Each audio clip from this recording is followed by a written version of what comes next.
So you can be in the same house, you can physically be together, but yet there's this sense that at some point you feel miles apart. Welcome, everyone, to Breaking Bread, the podcast brought to you by Apostolic Christian Counseling and Family Services. My name's Matt Kaufman. Kaleb Beyer's with me, and we're going to talk about marital drift. Yeah. Kaleb, something that you've talked about before, and I was privy to that and was really think some really important content is there, and I'd like to bring that to our audience. Let's first start as we set this up. Drift is a good word. You know, when I think of drift, I think of slow. I think of movement when I'm not detecting movement. You know, we were down at, over spring break, we were down at the beach with the kids, you know, and they're playing in the ocean, you know, and if you're not paying attention, you kind of move. You know, right. In there. And you don't think there's distance there until all of a sudden you look up and say, well, where's mom and dad at? Where are we supposed to be right now? You know? There's this incremental movement that we're unaware of. And at the beach is one thing. In marriage, it's another thing. So we pretty quickly see the seriousness of it. And I think we all kind of wake up thinking, yes, I should probably be thoughtful about marital drift. Is that a fair setup to the topic? Yeah, I think so. The piece of like, oh, this happens subtly, quietly, you know, and it happens. And I think the thing of it is, there's small moments, and sometimes we don't pick it up until there's a great distance, right? Then we start to realize, oh, what did we miss? Well, and I think part of that is just the axes that we're really working on here, and it's not one of physical proximity, you know?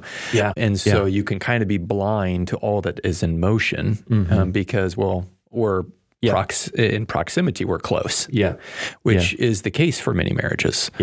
But we're talking about in a distancing of another type, not one of proximity as much as relationally. Right? Right. But it's something that doesn't happen overnight, right? Drift is about that kind of subtle, kind of ongoing, something that doesn't happen overnight, but over time, over a period of time. All right, well, let's paint this picture of marital drift as you see it in couples. What does it look like? How it happens, what we should be on alert for, Kaleb, and then certainly we want to talk about remedy. So some of this, you know, what it looks like, we stepped into just the whole idea that I think we would. One thing is routine replaces intimacy. So the idea of we just kind of find ourselves going through the motion. You know, I don't know if you've experienced that in your life. I'm sure you have at some level. It's like, I'm just doing things, but there's not joy in it. There's not that experience of deep connection or meaningfulness.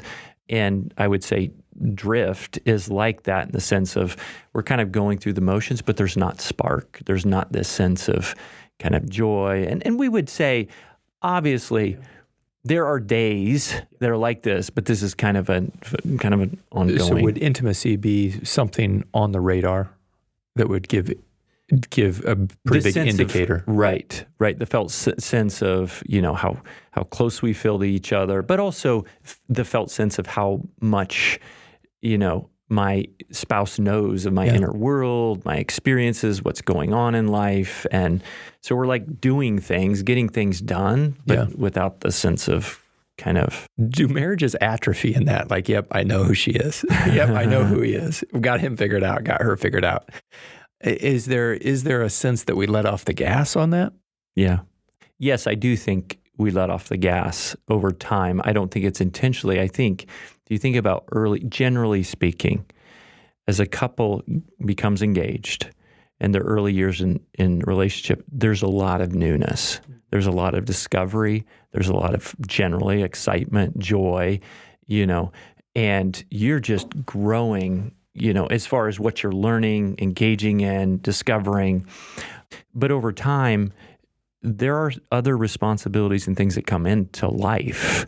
And your life begins to change, even good things, good responsibilities, good for kids their kids, come along, right? Or church response or work, and so then the picture, right, begins to shift, and in that it can both be now we're pouring into other things. And even together, like I think one of the things about drift is we can be independently growing and learning, but it isn't this sense that we're sharing in it kind of together. And so yeah, I think over time we kind of let our kind of foot off the gas. We can take for granted, right? The one who we love the most, and in small ways begin to pour into other things and make sacrifices at home that then over time, right, it begins to drift. It begins to drift. I wonder how much is we lose practice a little bit because of all of the other things, right? Pouring into kids and career and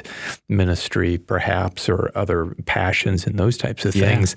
There's a lot that can distract a marriage. Right. When at the outset, not so much. Yes, correct. Yeah, I don't remember who, if this is an author, or I just remember this phrase, reinforcement erosion, and this idea that we need to be, there's a reinforcement of, it's not that, oh, I told you, I loved you, I need to continue to be reminded of that, continue to be reminded of, wow, thanks for the wonderful things you do, or how I see God working in your life. That's not something that stops, but over time we can, oh, they know that. Yeah. I think about it, but I don't share it. We have to be creative, kind of, don't we? Yeah. And I think realizing that we're all changing over time, and that provides new opportunity for intimacy in each other's life. Now, I think that's a profound and important true statement. We are changing over time.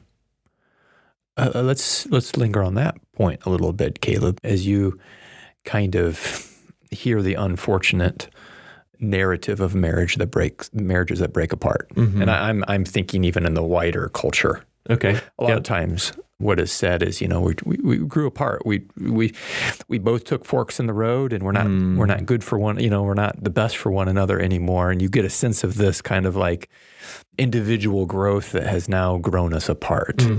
And I don't know if those are just kind of cover up rhetorics for deep things that are really hurtful, but it's almost like a nonchalant, this is the way people grow. That's right. And so I sent that. I'd be glad for your intake on that, because I do think it is a little bit of the air we breathe when it comes to marriages in our current culture. Yeah. We have to understand, that narrative. Yeah. Well, and I think the piece of, at a fundamental level, I don't know if this is where you want to take this, Matt, but at a fundamental level, what is the purpose for marriage? It's in a sense, I think culture has gone to that it's about the best self, right? That I become, the best self. And as soon as that kind of has gone, what's the purpose of marriage? And we would say certainly that marriage is a formation, that is a kind of discipleship, right? We use that term. And so in that sense, yes, God uses it to form us and grow us and hopefully become more in His likeness. But that's not for the purpose of me. It's for His glory and reflecting Him and encouraging and supporting each other in that journey. It makes a lot of sense. And I think that's important to even tease that out so that we understand what we're looking at and we understand how these narratives play. Let's go back to this drift thing. What are some other ways? What does drift look like? I'd love to fill more of that space out. Yeah. So one of the things I think we had talked about fade a little bit. And so I think early on there are I'll hear of, we used to write love notes to each other. Early in the relationship, it was like a regular thing that we did, small thing, but we no longer do that. So those small gestures that at the time, not a big deal, but it is a big deal. Yeah. And small gestures begin to fade over time. And that is another way that I think drift happens, is those small, seemingly somewhat insignificant, but actually are, significant things. Yeah. And so maybe what we should have our eye towards is if those small things have matured and shifted to other small things, that's probably okay. But if we have left off on the small things, that would be an indicator that says, man, we might have some drift going on. Yep.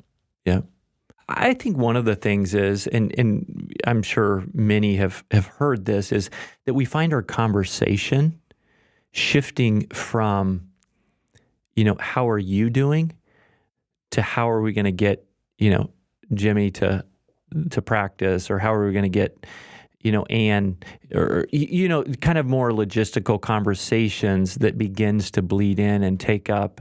And if we're not careful, when we do have a breather, that's what we're going to. It's like going down the list of whether it's planning or task, and it misses, the heart, the person behind what we're trying to accomplish. Does that? No, that makes a lot of sense, and how that can become a routine and kind of the foundation for which a relationship is built on is quite plausible with all the demands of life, right? And so the remedy of that really is a calling back to what that oneness of marriage. How do you coach a couple when you detect that's what's going on? Yeah. So one of the things I think is in the intentional, one of the things about drift is we never get there intentionally. It's actually passive. I mean, one of the characteristics of drift is it's just don't do anything, and you'll find yourself there. Yeah.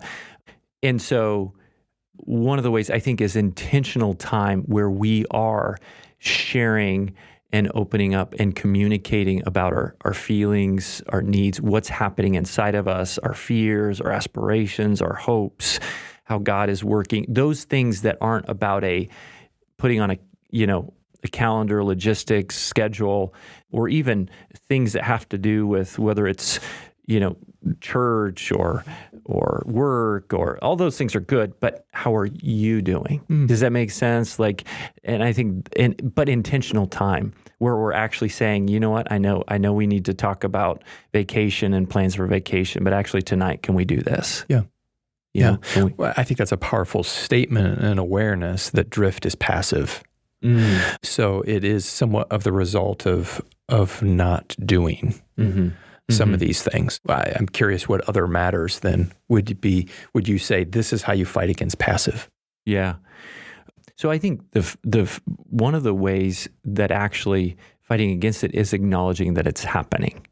Even with drift. I mean, I think all of us drift. Yeah. That's a part of life. It's going to happen.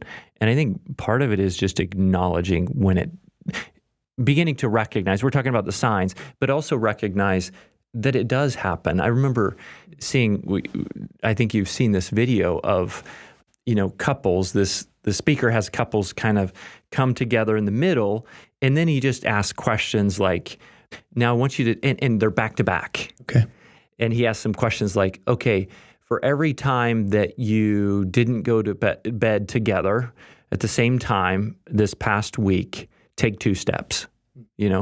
Every time that you were together and you picked up your phone rather than having conversation, take 3 steps. And you get this picture of small steps and moments over time that were actually, the more steps exactly that were distanced apart. And so recognizing what those things are, but also acknowledging that drift is a part of life.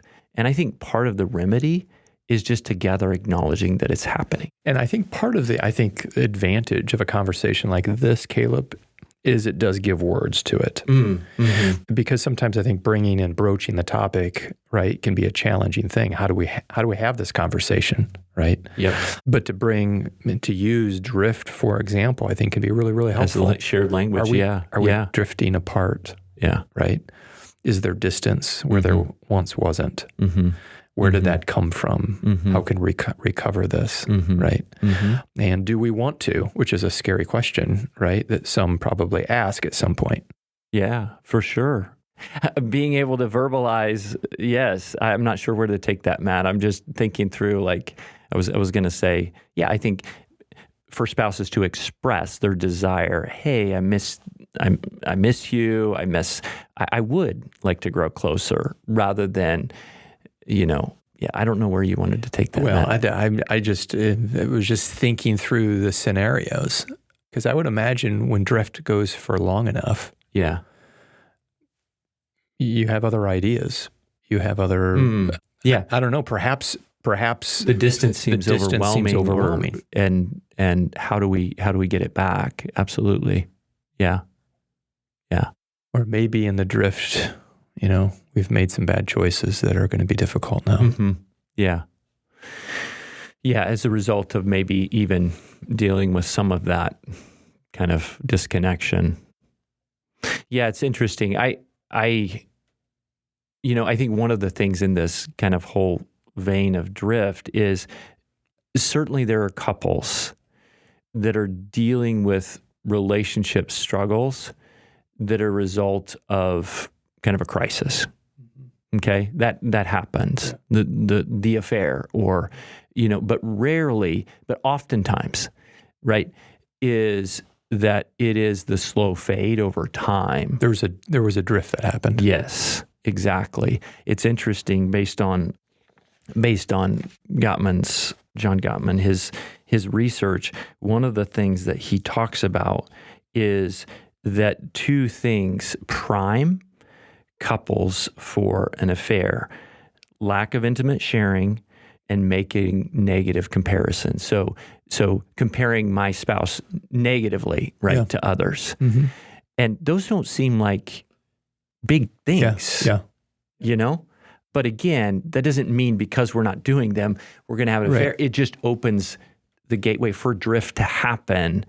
And the idea that even those difficult things that happen in marriages don't happen overnight. Right.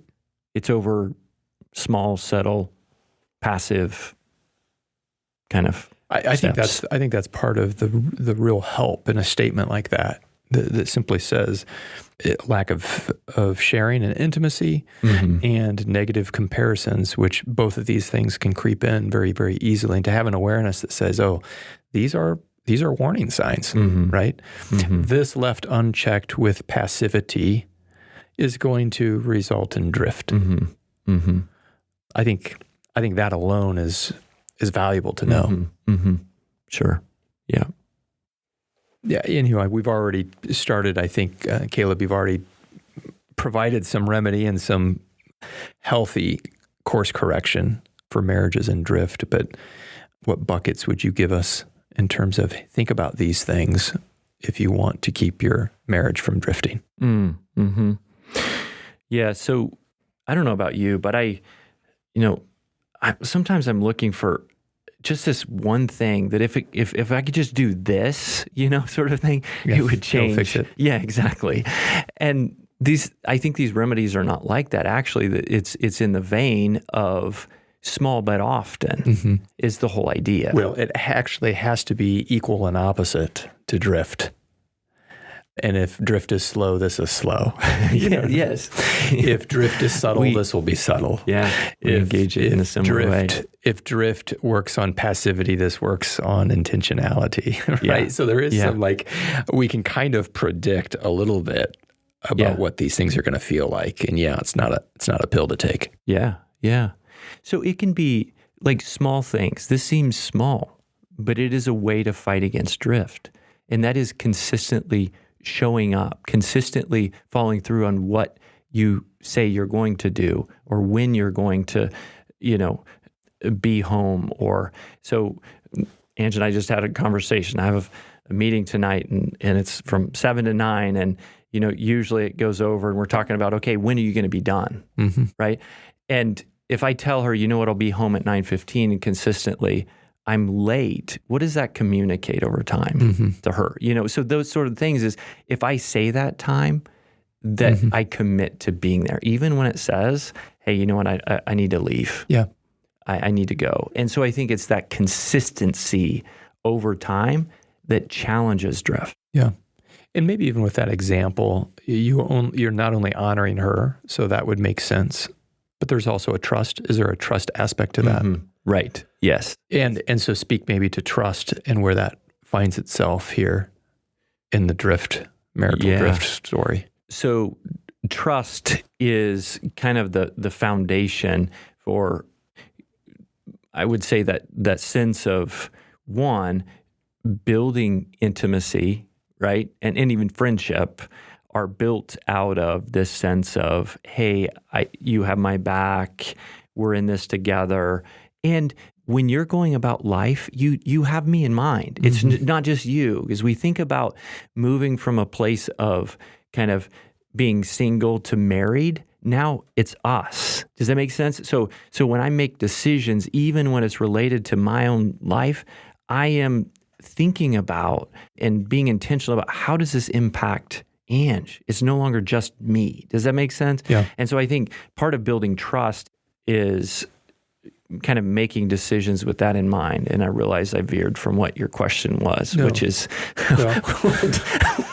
what is trust? Well, it seems to be trust. You said it was foundational. It is foundational. It really runs with intimacy, doesn't it? It does. Because, which you said off the outset, how critical intimacy is to Drift. Yes. But without trust, intimacy has nothing. Intimacy is too scary to even try. Right. If there isn't that sense of, I would say, with trust, trust is built out of safety. Okay. If one of the things that in working with couples, those that have broken trust, the first thing that we kind of the first layer is truth, openness, transparency. Then there's this sense of safety. Right, emotional safety, that I can open up, you'll receive me, and then that builds trust, and then from trust we can experience intimacy. Because when I trust, it's kind of like the, trapeze artists, right? That I think that's right. When you let go, over here, it's either nuts or trust. I'm not sure which it is. Yeah, well, that's true. Yeah, I think more nuts than trust. But to the point of that's what it feels like sometimes when I'm starting to open up my heart in those spaces and to expect spouses to do that. Am I going to be caught at the other side of this? Yes. Which is, That's good, Kaleb. Trust, intimacy. What else? Well, I think... So as we think about, one of the things I think that happens with drift is that we're also not intentional about repairing kind of conflict discussions that didn't go well. And repairing isn't meaning even the sense of resolving that, we both agree with some solution moving forward, but a repairing that says, okay, I could see how that makes sense now, that why you felt this way, or you experienced it this way, or you responded in that way. Okay. So that even gives us another metaphor to use, which is helpful. Drift sometimes is a loss of maintenance, which now as I think about my house, for example, if I'm passive there, it's going to go in disarray. Yeah. And it's not going to go in disarray tomorrow, but it will over a decade. Yeah. Yeah, absolutely. And that is a function of maintenance. It's a function of repair. So that's really helpful to think about repair. For the couple that feels like, oh my word, Kaleb, I don't even know where to start with the repair. Where would you start? So again, I think starting with the acknowledgement that is, so as we think about a repair, there's been a disconnect, and starting with acknowledging, hey, you know what? I would like to at least understand what happened, and I want to step into this. I know this is hard for both of us, and I think a level of tentativeness that can we learn together? Can we grow together? This is really, I think there is, my encouragement is just to acknowledge together, this is really uncomfortable. This is scary. This is hard. Yeah. But let's learn together. We can take breaks, right? We can step into conversations, because I think sometimes, especially when conversations haven't gone well, thinking about sitting down and having a conversation. But I think finding different ways to do it as well. I mean, some couples find it helpful to go on walks rather than sitting across, on the couch together and having this conversation. So thinking about creatively, okay, when we have discussions on repair, what environment or ways would help us step into that. Does intimacy first matter and repair a second matter? I'm just wondering, do you need the equity of intimacy in order to do repair? Yeah. Can we step into repair too soon, or maybe too aggressive? Yeah, certainly.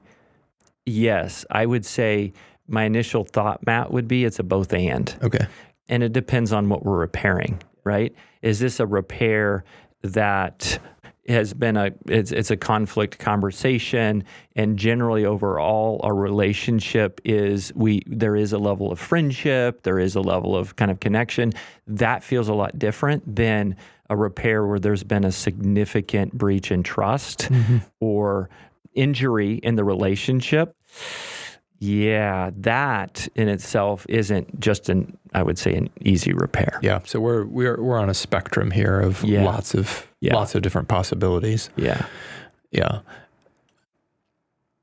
I really like that acknowledgement piece though, Kaleb, because that's very doable. And really what that does is it allows for grace, which is going to be required, because it sounds to me like it's a real confession is what it is. It's a real humbling of sorts, which we know grace is given to the humble. And that's just the way we are when we see our spouse saying, I think we've got some repair to do. Yeah. Yeah. And I don't know where to start. Yeah. But I'm in. Yes, I'm in. And I think this piece of like, I want to understand because I want to understand what it was like for you. I think if we can approach it with a mindset of coming into the conversation, I both want to be understood, but I also, I'm missing you. And I know I'm not. So I think if we can acknowledge that, that also greases the skids to be able to step into a hard conversation. And you use the word friendship too, which seems to be germane to this whole thing. And just a kind of an observation where drift can do some real damage to that friendship. Because with distance, allowing yourself to change in certain ways, it's pretty easy probably to look across the table and say, well, it's not the friend I married. It's a completely different person. Yes. And I'd have to believe that's experience of some. Yep. Yeah. Which again, back to the small moments of even things like I think we take this for granted of just a gratefulness, being able to express appreciation or thankfulness for what our spouse does, or, appreciation for who they are. Again, those are things that are really important seeds to be planted to resist drift, but are so easy to just let go and to not engage regularly. Yeah. Well, and with so many matters of marriage and health marriage, you really need two that are in. Am I right? It's hard to do this if one of the two want to and one of the two doesn't want to. Certainly. And Kaleb, have you found that in some marriages that there's like, you know what, I'm kind of good with this. Yeah. I'm good with where we're at. Don't need the distance that we've drifted is. Yeah. What do you do? Right. Right. Of course, that I think for them, that's what works, and they're okay with it. And for whatever reasons, right? In order to resist drift, it needs to be something we do together. Yeah. Well, Kaleb, I always really appreciate these conversations, and I think we all always want to hear from you too, just to know, have you seen marriages drift together again? And is there that hope, right? Yeah. Certainly, it is something I see both within my own relationship, but also couples that I work with, and it is something that's common, I think, to all of us, both in various spheres, not just even marriage relationships. We think about relationships in the church, or I think about my family relationships. And I was talking to somebody the other day of like, how infrequent I'm reaching out to my biological brother for a phone call, or, parent. It's just like, this just happened. Life just fills up. Yeah. And unless... Well, you know what? Now that's really interesting too, Kaleb, because I totally agree. And there's something to be said too about, and we've kind of touched on this in a number of ways through this conversation, that we change. Rebecca and I are not in a young marriage anymore. We're not two young people married anymore. And that's different. And that's something. And so you kind of have to learn how to love one another as you both grow in different stages. And so I do think that gives permission for a variety of things and what it can look like. But it is something to be reckoned with as we go through life. Am I right about that? Yes, for sure. Yeah. which is both, I think, both challenging and exciting. Yeah. The opportunities available through those stages. Yeah. Who are we now, and how do we glorify God in our relationship where we're at? Yeah.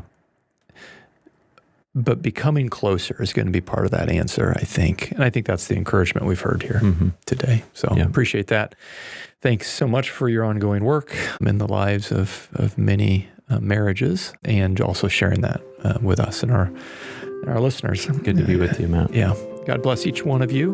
We have profound respect for the marriages that we speak to, knowing that it is God-ordained, beautiful institution of relationship that we have. And so we trust and pray this has been helpful. We'll see you.